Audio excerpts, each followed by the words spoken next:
Just take a minute. Look around you. There's history being made. Has been. Will be. How can there not? Just something about those blue skies, high banks and high speed, all coming together in one perfect race. And it'll be here sooner than you think.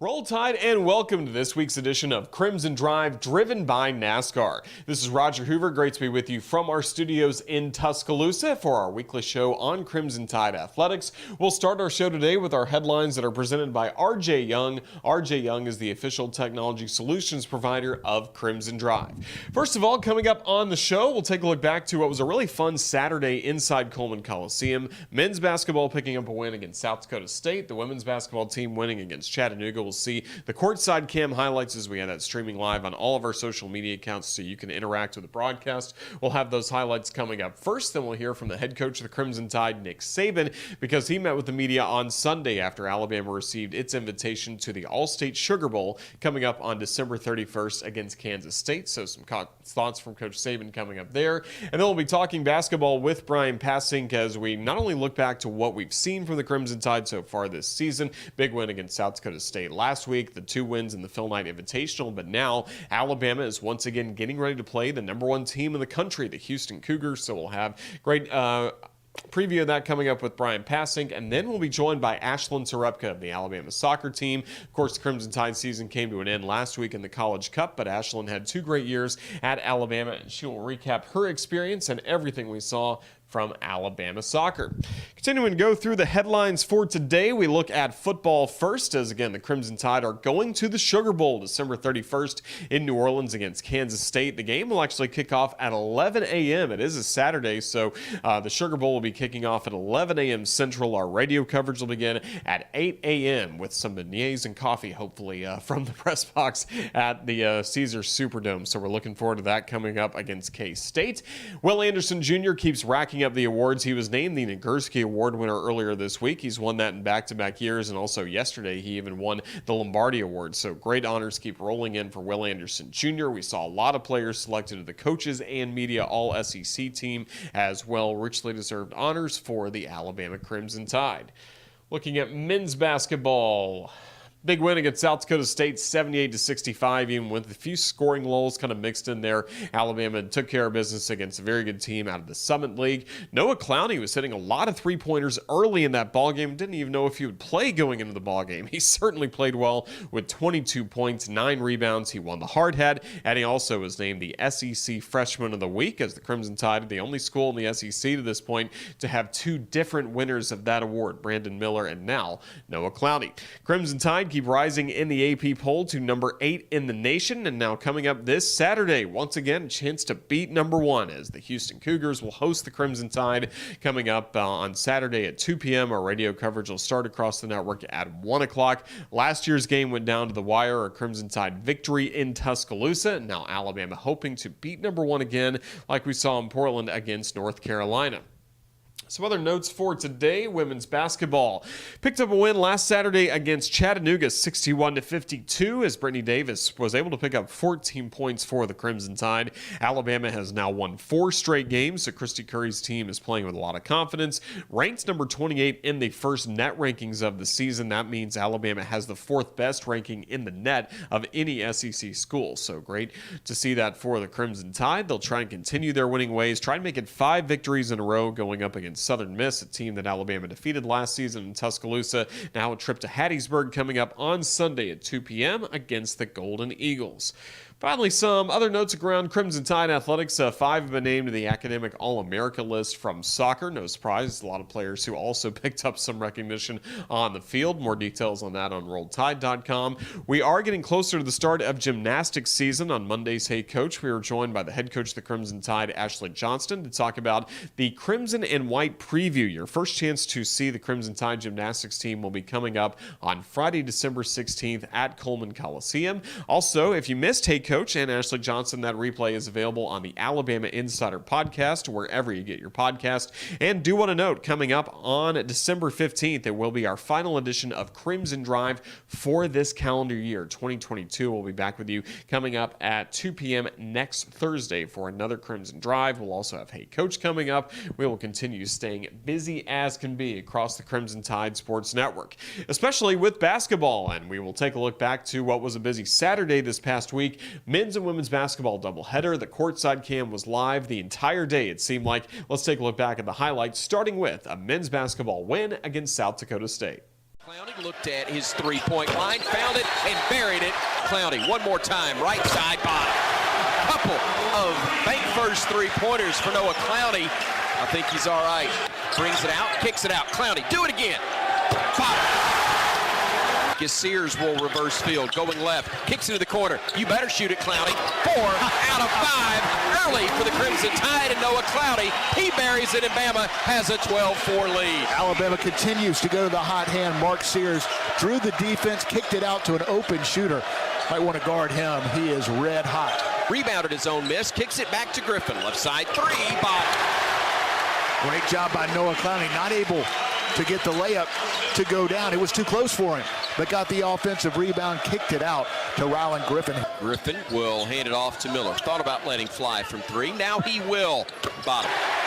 Another bank first three, the 6th of the first half for Alabama on 10 attempts, 4 of those coming before the first media timeout by Noah Clowney. Now Miller will drive against him. Goes right, puts it up off the rim and in. What a great move by Brandon Miller against the outstretched arms of 2 defenders. That shows you Brandon Miller's game. He has strength, quickness, and the skill to get it up. Looked like a possible foul, but was able to muscle it up and get the roll. Media timeout on the next dead ball. A 3, though, up and good from Sears. Sears right side. Catch and shoot 3, does it again. They want to guard him. Back-to-back bank first threes for Mark Sears, the Muscle Shoals native, knocking him home, and Bama leads at 34-17. Alabama went to the hot hand early with Noah Clowney. Right now, it's Mark Sears. Sears lets it fly again. Banks it in this time. Well, that was not by design, but late night Saturday banking from bank first. Thank you, Tom Stipes. Sears gets it front court, gives it off to Clowney. Dribbles to his right, hands it off to Miller. Lets fly for 3. Bottom of that is a very nice start with a bank first three-pointer. Sears on the near wing for Alabama. Working, looking, shooting, scoring. Damari back to Brandon. Steps into a deep 3. Bottom. Boy, that looked good. Arians gives it off to Dentlinger. Driving. That's an offensive foul. He put the forearm into guess who? Noah Clowney takes his 3rd charge. Trying to back his way down on Easley. He'll spin. He'll shoot. He'll score, and he's fouled. Clowney would not be denied. Brandon Miller, good defense. Now to Sears. Ahead to Clowney. Throws it to the trailer. Burnett. Oh, mercy. Climbed the ladder and threw it home. Namari, the flush, and Bama leads by 5. What a pass inside to Damari Burnett, a defender, a three-point shooter. I didn't know he could do that. Rose up and threw it down. Oh my goodness, Damari Burnett. Coming off knee surgery a year ago, missed the entire season. But what a play as he rose up, threw it down, and got this Coleman Coliseum crowd into it. Dentlinger, that's going to be the 4th charge taken by Noah Clowney tonight. What a job he has done. Man, he has got 17 points, 8 boards, 4 assists, and he's taken 4 charges. Let me update you. Bottom from the right wing, Noah Clowney. He's got 20 points. At 6, at 5, stops, steps through, shoots, misses, tip, and scores. Oh, mercy. Jaden Bradley, what a play. Inside Clowney, drives in, lays it up and in for 2 more, and what a game Noah Clowney has had. 22 points, 9 rebounds. He's taken 4 charges in this game. Final seconds tick away, and let's get out of here. Bama wins it 78-65. Fighting hard to get this one from the Jackrabbits of South Dakota State. Tip of the hat to them. They lost last night at Kent State. Had to get on the plane afterwards, fly to Tuscaloosa. Rested quick and came out, fought through what was a 20-point deficit, took the lead, but credit Nate Oates' squad as well as Bama bounces back and wins this one by a final of 78-65. Barker at the free throw line, driving in right side, kicks it back out. Nye, right corner three on the way, swish. Aaliyah Nye buries the triple. Top of the key, Nye out in the left wing. It's Davis with the three, and the lefty collects it in. Shot clock at 5. Mingo Young, free throw line, launches a jumper, and that's good. Nothing but nylon for Jemiah Mingo Young. Pass to Rice, spinning around left block, hook shot up, rattles home for Jada Rice. With Yaz, bounce pass is stolen away. Sarah Ashley Barker, no one in front, driving on the right side, layup up, layup in. The steal, the score, Sarah Ashley Barker. Davis over the timeline right. Davis, right side lane to the left side, floats it up, floats it in. A pro move by Brittany Davis. Mingo Young to the free throw line, spins it back. Right wing three, Nye knocks it down. Aaliyah Nye with a triple that Alabama needed. It's now the Crimson Tide 27 and the Mocs 25. 5 on the shot clock. Inside the arc for a moment, right wing, now at the free throw line. Davis will put a jumper up, and that's in. Buzzer beater by Brittany Davis, and Alabama is able to break through. Looked like a lost possession for a moment. Brittany Davis buries the jumper. Porter around the screen, right side, right block. Jada Rice denies her the basketball with a block from behind.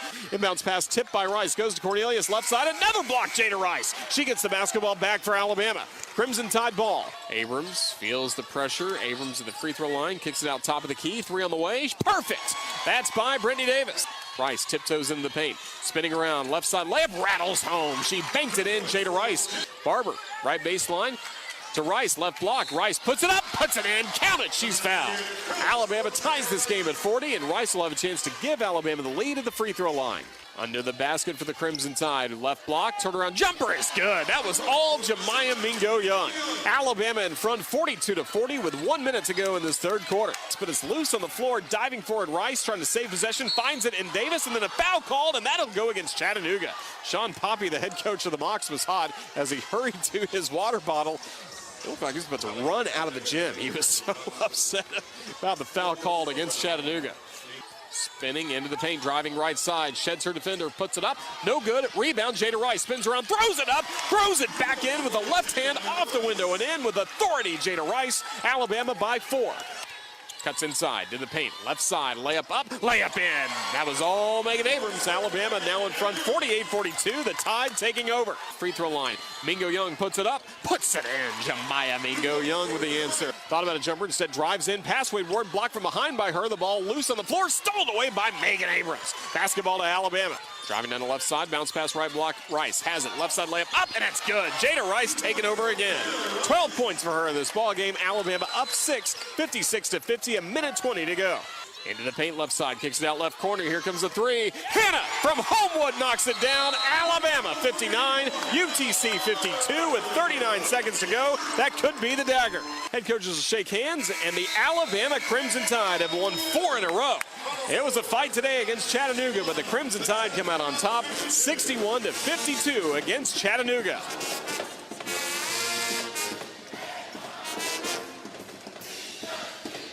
Always good to hear Rammer Jammer at Coleman Coliseum, and the Crimson Tide pick up its 6th victory this season. Again, the final score, Alabama 61, Chattanooga 52.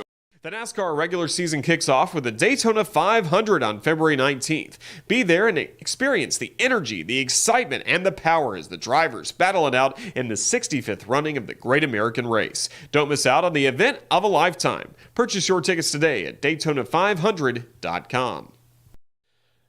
Again, we'll have the Courtside Cam for all home games at Coleman Coliseum coming up in men's and women's basketball. We're going to be busy right before the Christmas holiday, so make sure you check it out on all CTSN social media accounts. We'll also be keeping an eye on Crimson Tide football as the regular season has come to a close. Alabama 10-2, and on Sunday we learned that the Crimson Tide are headed to the All-State Sugar Bowl to take on the Big 12 champion Kansas State Wildcats. It was head coach Nick Saban on this past Sunday meeting with the media for the Sugar Bowl press conference to preview what's ahead for the Crimson Tide. Here's a look at Coach's checklist.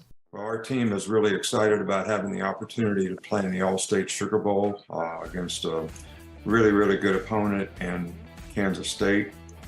They've just come off a great win to, win their conference, and, Coach Chris Kleiman has done a fantastic job there with their team, and this is certainly going to be a challenging game for us. They play great on defense. They've got two really good quarterbacks. They've got a really great running back, and there's a lot of diversity in what they do. They're a very well-coached team. So, our team needs to bounce back and show that they're excited about the opportunity that we have to play against a top-notch team who's a conference champion. Well, I think, we're going to coach the players that are there. We're going to try to coach them to do the best possible job that they can. We certainly have a great amount of appreciation and respect for the guys who, are going to finish the season with the team, and we're going to do the best job that we can to help those guys, put those guys in a position where they have a chance to be successful. There'll be some opportunity for some new guys, no question, but we're looking forward to the challenge. Well, obviously there's going to be some disappointment that we didn't get in the playoffs, but, we sort of, had a season that was a little bit up and down for us. We finished strong. Hopefully we can do a great job of embracing the challenge that we have, playing in a classic to me when you're talking about the Sugar Bowl and how exciting it is to be a part of it, and that our players will embrace that and want to go do a great job of sort of having the opportunity to prove, who they are as a team. Just take a minute. Look around you. There's history being made. Has been, will be, and it'll be here sooner than you think. We'll be talking more football coming up next week on our final Crimson Drive of the year. As again, the Crimson Tide on December 31st will take on the Kansas State Wildcats. We're also going to be talking a lot of basketball, and throughout the year we'll be joined by our men's basketball color analyst Bryan Passink to get his thoughts on the Crimson Tide. So we've already seen a great start to the season for 8th-ranked Alabama. Now another big challenge coming up this Saturday at Houston. Here's more with Bryan Passink. Bryan, we've entered into the Christmas season. It's nice to see the Passink house is ready for the holidays. Roll Tide.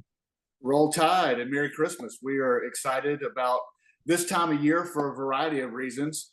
And one is Alabama basketball right now in the top 10, playing at a high level. But as you mentioned, the schedule is not very easy. And that is what Nate Oates wants. And we're going to see some of the best teams in the country coming up in the very near future, which is going to be a whole lot of fun. Well, the Crimson Tide rolling at the moment, in large part thanks to a very successful trip to Portland, going 2-1 of the Phil Knight Invitational. Just what were some of your main takeaways as Alabama was challenged by Power 5 competition for the first time this season and really measured up well against Michigan State and North Carolina in wins, and then even in the UConn game, played pretty well against the Huskies?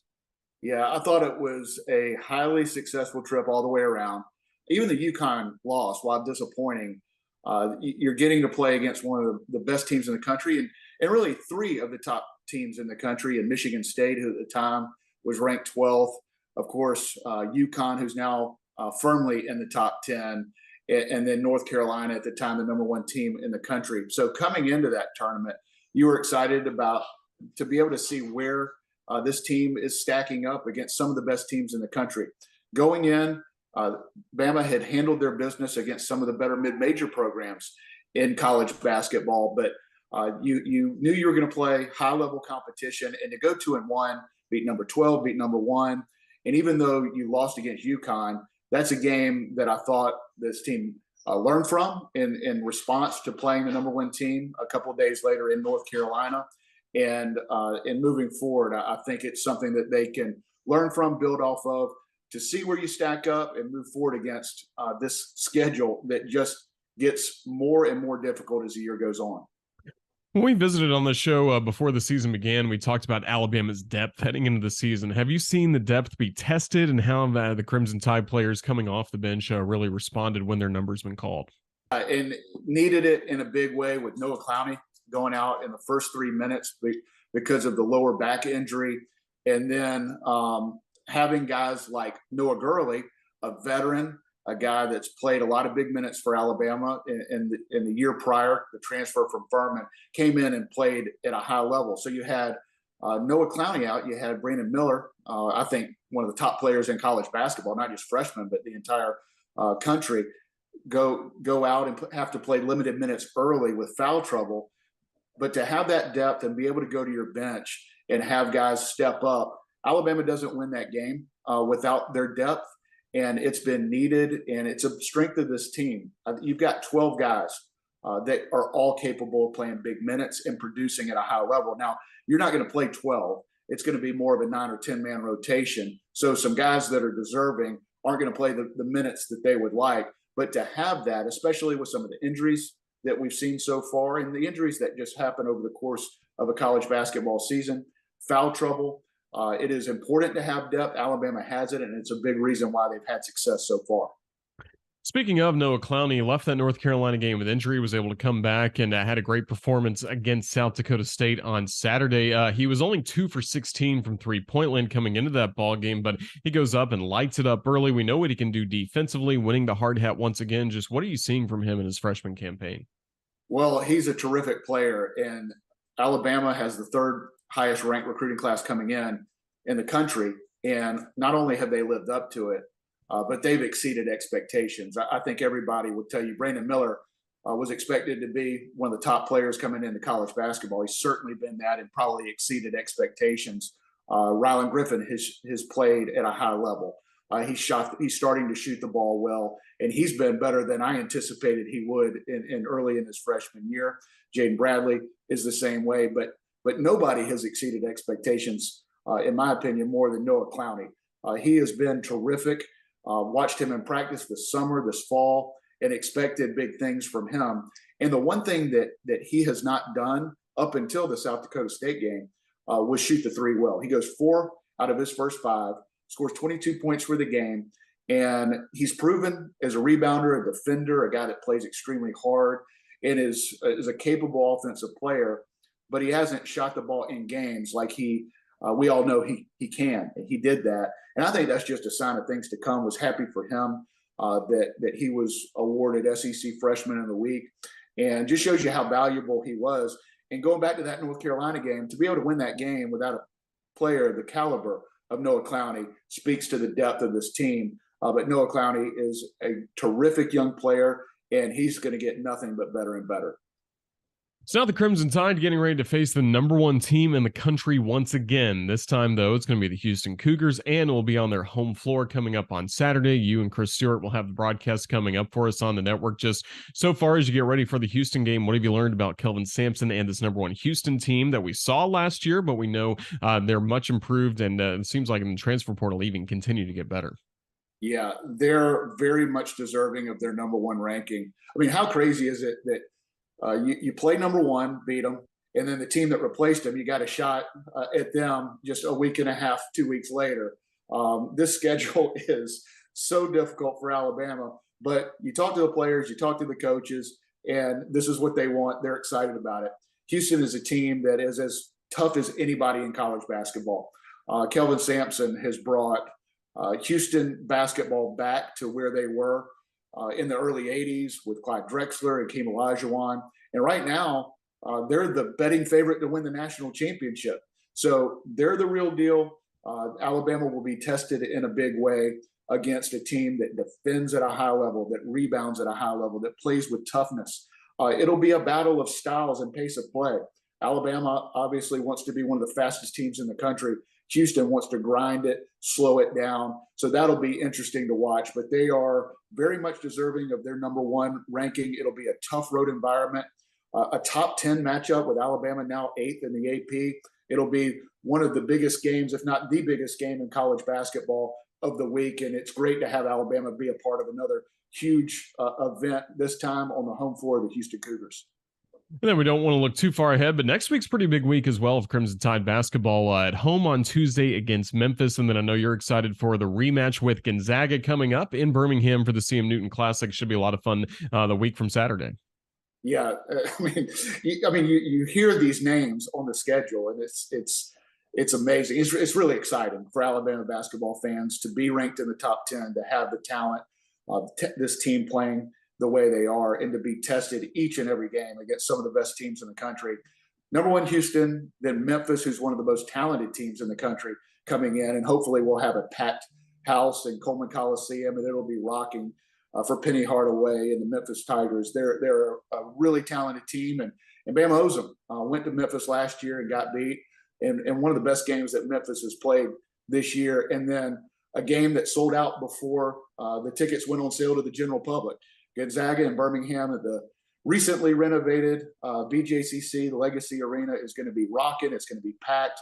And Gonzaga is a team that has had some ups and downs this year, but Drew Timme and company, they've won and played in a bunch of big games. And this will be a big one.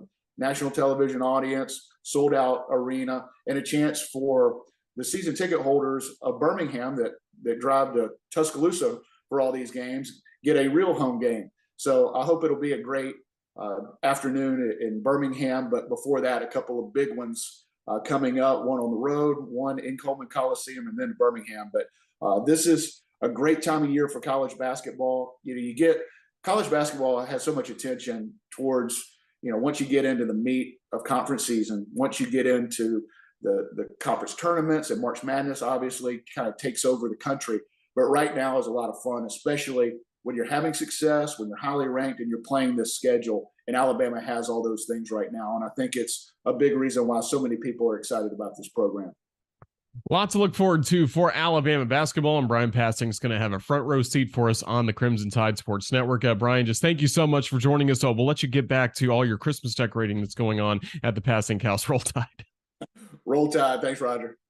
Well, all throughout the year, we've been talking about the Alabama soccer team. We've even been joined by a few student athletes from a group that won the program's first SEC championship, made it all the way to the College Cup as well. And if you remember back to August, one of the players we talked to before the season began and had a lot of confidence in what her final season could look like was Ashlynn Serepca. And she turned out to have a terrific season for the Crimson Tide, scoring 10 goals, helping Alabama reach new heights this year. So we wanted to kind of recap not only this past season, but everything that she's gone through in her career. Here's a one-on-one conversation with Alabama Soccer's Ashlynn Serepca.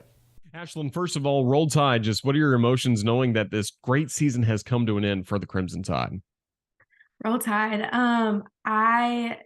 It's been an emotional couple of days. It's been such an amazing season, but I think just so much to be proud of. It's always hard to celebrate after a loss. And so I think that first day losing in the College Cup, there was emotions were high, but after that day, I think we really just took time to reflect as a team, just how special this season was. It's funny, we were sitting in the hotel and we were writing down records and accomplishments this season. And there was like 37 records broken in one season. And just that's so amazing. And so there was so much to be proud of. And it was such a special, special season that all of us are, gonna remember for the rest of our lives. What do you think were some of the factors that made this group so special? Was it the fact that you were mostly together last year as well and had a good season leading into this year? Yeah, I think that's part of it. I think everyone returning, there's definitely great team chemistry, but I think hands down is the team culture. The team culture that Wes has established, the captains, Kat and Riley, and just everyone as a whole who's bought in, and just how truly special every person is. Everyone genuinely loves each other so much. And I think everyone bought into their role this year. And that's something that's also part of a great team culture, is that everyone has to be bought into their role in the season. And I think everyone did that. And so when that happens, and when you're with 30 girls that you want to be with every single day, you're bound for success. And so I think that added factor of playing with each other for 2 years, on top of just that, the environment that we created and Wes created, I think definitely led to the success that we had this season. Looking back at your career, you started your time in college soccer at the University of Virginia, a team that's always been at the top of the ACC, competed in college cups before, but then you made the decision to transfer to Alabama. Just what can you tell us about that whole process and what made Alabama stand out maybe from some other options you had at that time? Yeah. Well, I was actually just writing a letter to Wes and reflecting on it, and just the words that come to my mind is gratitude. Coming to Alabama was hands down the best decision that I could have ever made. And I think that all comes from Wes, and just the belief that he had with me, with this program, and just knowing that there was something special for Alabama soccer, and just to be a part of that. I think that was one thing that was the selling point was, come build a program here, come break records, come, turn over a program that hasn't really made a run in the NCAA tournament, And so I think that was a lot of the selling point. And with Wes being the first one to reach out, and just a relation, like just knowing him from earlier in the recruiting process when I was in high school, it's just crazy how things come full circle. And so Wes was at Florida State when I was in high school trying to recruit me. He left and wanted me to come to Alabama, but I was already at Virginia. I'd already committed. And so just going back into the transfer portal and then him being the first one to reach out again, it's crazy how things just come around. And I think just seeing that he had belief in me as a player, and just belief in this program, and belief in everyone that's a part of this team, was what made this season also something very special. And so when I look back, and I'm so grateful for all my college experiences, but I think just the past 2 years here, I told him in his letter, I was like, this is the most joy I've had playing soccer. And so it's just that's the environment that he creates. And here at Alabama, like, he wants it to be fun, he wants it to be enjoyable, and it's a culture that everyone trusts and can be vulnerable with each other, and that's something that doesn't always happen in college soccer. So it's crazy it's coming to an end, but yeah, these past 2 years here at Alabama, I wouldn't trade it for anything. Let's talk about the on-field play for you for just a moment. Of course, 10 goals this season, a lot of assists coming in from Felicia Knox, creating a lot of great opportunities for you guys. Just what made this group so good on the pitch, whether it was scoring goals or defensively as well, hunting the ball? I know that was a big phrase for you guys all year. Yeah, no, that hunting is exactly right too. I think that gave us a lot of the ball. I think that mindset to, if we lose it, we need to hunt and win it back. So that definitely did give us the ball a lot. But I think a lot of that was just playing with each other. I think last year we were still kind of trying to figure out each other. And as the season went on, you could definitely see that. And so I think that's what led to some success last season. But I think rolling into this year, like when you play with someone for a year and a half, 2 years, you kind of understand how they want to play, where they see the ball. And then I think it was just for us recognizing, if one person's making a run in behind, where is the space? And I think that's what Felicia and I, especially, and Riley and whoever was around me, honestly, I think that's what we kind of started to pick up. And I think that's part of the success is, we all wanted to work for each other. And if Felicia was going to make a run somewhere, I was going to try and fill her space, or, so it's just picking up on the little things. And I think that chemistry definitely developed over the past 2 years. And you could just tell leading into preseason, just the dynamic that we all had, and with Riley, Mattingly coming back and everything, and figuring out how we all play together, all those little pieces finally came together. And so I think that's what made it so special is just seeing the, hard work, the commitment, and, everyone wanting the best for each other on the field. And that definitely led to success. A lot of coaches who have teams that are starting to ascend or really make a good run may say, don't believe the hype that's out there. Don't look at social media and see what people are saying. But it seems like you guys almost fed off that as you kept getting all these different first time number one, first SEC championship, first college cup. Did you guys really embrace that? It seemed like it from afar. Yeah, I mean, I think that's always a piece of it. When social media blows up, it's kind of hard to not see it, but it's also, I think we did a good job of balancing that. I think for us, it definitely fueled us, because I feel like we never found a point where we were content. There was always someone saying something like, how is Alabama here? Oh, this is a miracle season. This is like, how would we would never think they would get to this stage, or, there was always just someone kind of doubting. And I think that for us, I think it fueled us a ton, because at the end of the day, if we were a number one ranking for 5 weeks, or, whatever it was, like there was always someone or something that didn't think that it was true, or it was, just a miracle. And so for us, I think that part fueled us more than anything. But I don't think I would say anyone technically like took that too far. I think it was cool to see, our media people buying in, and the videos that were created around our season and all that. I think that was definitely something special. And so it'll be good in the future too, for them to, not get too consumed by that. Because at the end of the day, if now that Alabama soccer is an established, it's our name's on the map, you can't get consumed by that, because that's when outside factors can kind of play a part. So I think it was a good fuel for sure. So yeah.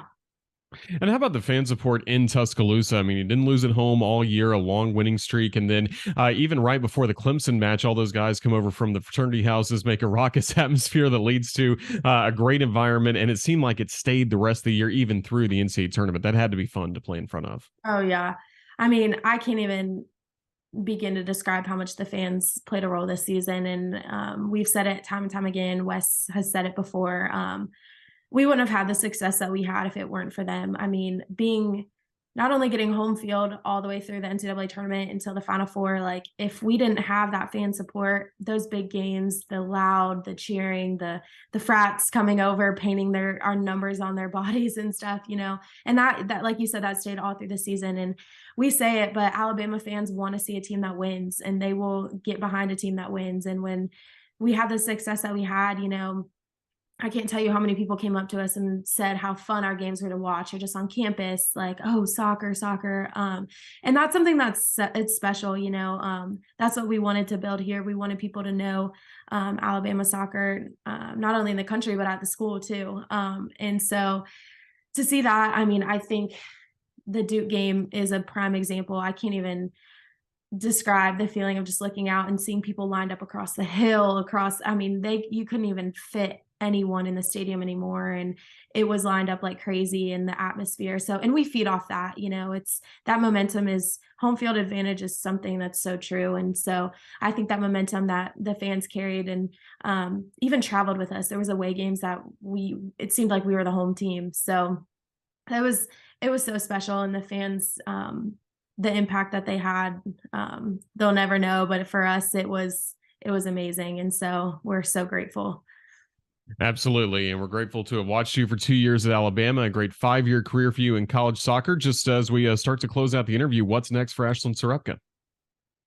That's what we're all trying to figure out. I don't think I'm ready to stop playing soccer yet. And so we're going to see where that career takes me. But who knows, could enter the real world, could keep playing soccer. But right now I think that's in my plan, and I hope it's in my plan. So, we'll see, but hopefully some more soccer. Hopefully it's not over, but that's all unknown. Well, we'll look forward to cheering you on. Ashlynn Serepca, just thank you so much for joining us here on the Crimson Tide Sports Network. Congratulations on a great career in Alabama, and all the best to you moving forward. Roll Tide. Roll Tide. Thank you. Special thanks to Ashlynn Serepca. Best of luck to her, and we hope that her soccer career does indeed continue, but we've enjoyed watching her play for the Crimson Tide. That's going to start to wrap up this edition of Crimson Drive, but before we say goodbye, it is time to see what's coming up across the Crimson Tide Sports Network as we have a busy weekend ahead, and it is time for our Wickles Weekend Update, brought to you by Wickles Pickles. They are wickedly delicious. I've got the okra right here. Pickle chips have been on the desk all season long as well, so check out Wickles Pickles at Wickles.com. Let's see what's coming up across the network. Well, first things first, men's basketball on Saturday. The eyes of the college basketball world once again on the Crimson Tide, coming up in Texas. 2 p.m. tip-off against number 1 Houston. Our radio coverage will begin at 1 p.m. across the network. Then the next day, it'll be women's basketball returning to action, as both sides had no midweek games due to the final exams that are going on here at the Capstone. But women's basketball against Southern Miss tipping off at 2 p.m. We'll have radio coverage start at 1:55 across the network, and also on Sunday across television stations all across the state as well as online. We will have Tide TV this week, available on demand on the Alabama Athletics YouTube channel as well as RolledTide.com. Coming up on Monday night, 6 p.m., we'll be back at Baumhower's Victory Grill in Tuscaloosa for another edition of Hey Coach with the head coach of the Crimson Tide, Nate Oates. And we'll be talking a lot about the Memphis game, because coming up on Tuesday, it'll be Alabama men's basketball against the Memphis Tigers. Can't wait to see the Crimson Tide return home to Coleman Coliseum. That's your Wickles Weekend Update, brought to you by Wickles Pickles. Experience the energy and excitement of the iconic Daytona 500 on February 19th. Hurry and lock in the best holiday gift of the season before it's too late. Get your tickets today at Daytona500.com. Well, that's going to wrap up this very busy edition of Crimson Drive, driven by NASCAR. Special thanks to our guest, Ashlynn Serepca of Alabama Soccer, as well as our men's basketball color analyst, Bryan Passink, for joining us and talking about this Crimson Tide basketball team that has another tough challenge coming up on Saturday against #1 Houston, but we know this group is ready for the challenge. Special thanks to our video producer, Ethan Carabin, for throwing this show together, and thanks to all of you for watching as part of your Thursday afternoon. This has been Roger Hoover with you from Tuscaloosa, saying thanks again for watching Crimson Drive, driven by NASCAR. So long, and roll Tide.